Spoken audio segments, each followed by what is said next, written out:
Hi guys, welcome back to my channel. I'm celebrating my 2-year anniversary working at the Disneyland Resort. So I took myself on a little vacation to Florida to visit Walt Disney World for the first time.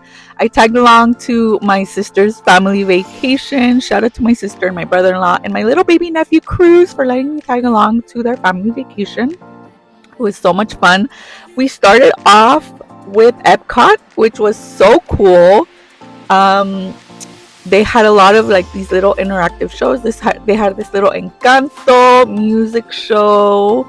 It was so hot, the weather hit me hard, so humid, but the highlight of Epcot was the Ratatouille ride in the France pavilion. It's so cool because you can travel around the world in a few minutes.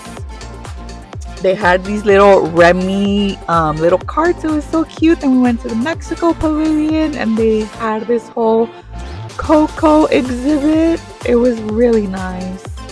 There's Miguel and Dante and their family Ofrenda. And they had rides in certain pavilions. This one was the little boat ride. It kind of reminded me of It's a Small World, but it was the Three Amigos.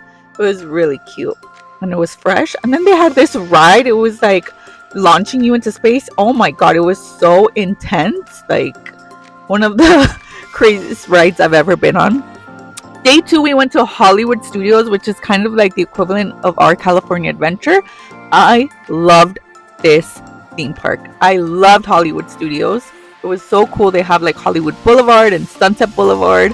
It really felt like we were in Los Angeles.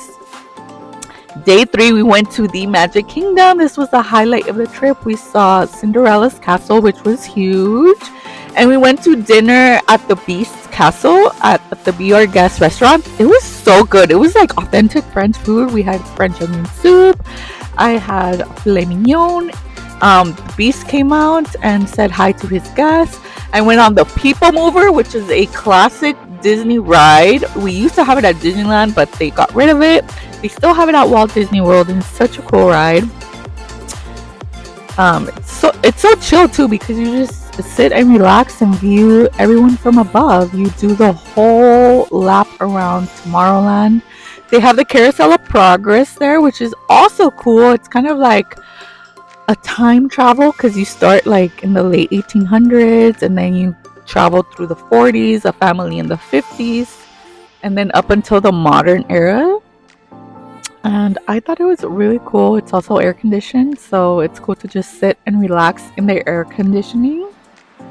They have the Grizzly Bear Jamboree, which they don't have, the Country Bear Jamboree, which they don't have at Disneyland anymore. And it's so much fun. They're singing like Disney songs, but like with the country twang. It's so much fun. Day 4, Animal Kingdom. Oh my god, this was probably one of my favorite parks. I think Hollywood Studios and Animal Kingdom were my top 2 parks. Magic Kingdom, yes, it's beautiful. I mean, it's big. The castle's nice and gorgeous, but Disneyland's still my favorite. So I hope you enjoyed a few of these small clips of my vacation. I hope you enjoyed watching some of those clips from my Walt Disney World trip. Again, I'm celebrating my 2-year anniversary working at the Disneyland Resort. The Disneyland job is my little part-time fun job for me. I have my full-time job, and so far it's been super manageable. I've been working only about 15 hours a week at Disneyland since I transferred to the Bibbidi Bobbidi Boutique, which is cool. I'm more than fine with. I make enough to cover my car payment, my insurance, and I still have money for gas. So, like, literally, my Disney job just pays for my car. That's why I went ahead and splurged for a new car because I was like, well, I can just use my Disney money to pay for it. And so far, it's been great.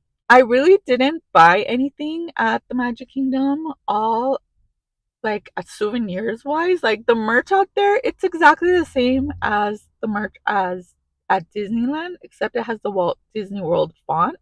And honestly, I don't like the Walt Disney World font. I think the Disneyland font is just way prettier and way cuter. So I really didn't buy anything. The only thing that I bought was at Epcot. you could get a custom ring. So I'll put in a picture of the ring that I got. It just says my name on it. It says Tania. I got the brass option, which was the cheapest option. It was $29. It was $24. If you just want the plain ring, it's $24 and it's $1 per letter for engraving. So Tania, 5 letters, 24 plus 5. My ring was $29. They did have a silver option. I think the silver option was $84, and they had like a 14 karat gold option, which was, I think, like $300. So I wish I would have splurged for the silver one though, because I feel like the brass one is probably gonna start rusting soon. So, but it's cute. I like it. So that's the one souvenir I got at Epcot at Magic Kingdom. I got the tote bag. So at the Starbucks at Disneyland, they have these little tote bags. This is the Disneyland one, so I got the Magic Kingdom one, and it's blue. The Disneyland one is pink. The Magic Kingdom one is blue, and it just has like obviously the Magic Kingdom um attractions, and it says Magic Kingdom. So I just got that. That's like the one thing I really wanted. That's it. That's all that I got. I really didn't buy anything. It was a fun trip. It was a short trip for me. Like in 4 days, I was not able to see even half of the parks, even a third of the parks. So I definitely want to go back. I think my top two parks was definitely Hollywood Studios and Animal Kingdom. I loved Animal Kingdom. It felt like you were in a zoo, and it's just so green, and it was so fresh that day, because the other 3 days felt like exhaustingly hot because it's so humid. So that last day at Animal Kingdom felt like a treat because it was just so fresh and so lush. But I honestly didn't get to see anything. The only thing I got to see was the Lion King show because I had to fly back that day. Didn't see much. I just like did a lap, went to Lion King show and left. Hollywood Studios was just so beautiful because they have Hollywood Boulevard, they have like Hollywood and Vine, and they have Sunset Boulevard. So it kind of does feel like you're on Sunset Boulevard or like on Hollywood and Vine. Like all of the buildings are like Art Deco, vintage, and obviously all the cast members are dressed up in their Art Deco costumes. So it looks really nice. It's bigger, so it's like much nicer because at California Adventure, it's just like a little block of shops. Like, no, over there, it's like a full long street, and you make a right, and it's Sunset Boulevard, and it leads you up all to the Tower of Terror, which is still the Twilight Zone Tower of Terror. And it's like the Sunset Tower of Terror, and it does look like the Sunset Boulevard Towers. So it was really cool. I loved it. Epcot, I thought it was cool. Like, I don't know, maybe we didn't do it right because the drinks that we tried were like not that great. It was just so hot and humid. So I mean, I liked it. I tried the food. Like, even the food that I tried was not that good. So I'm like, really don't understand the Epcot hype. And Magic Kingdom is gorgeous. Yes, it's beautiful. The castle is like 10 times the size of the Disneyland castle.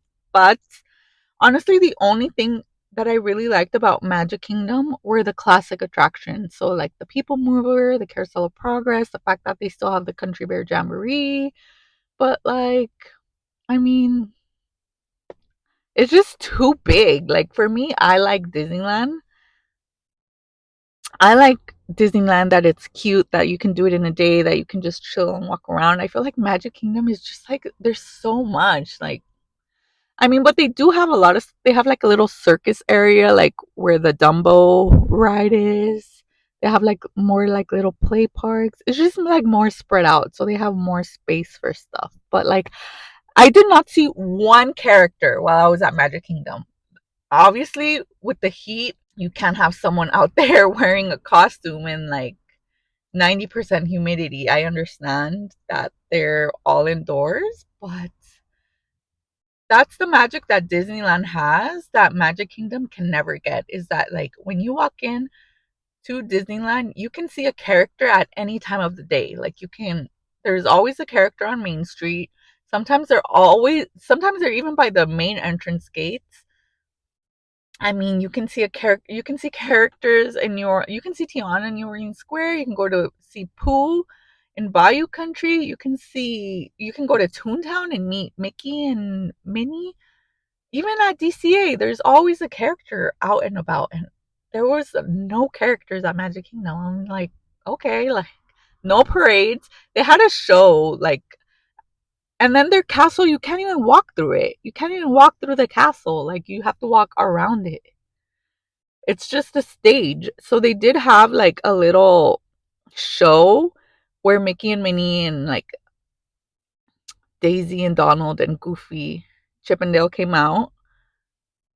And they did like a little music number, and I think Tiana and Naveen also came out.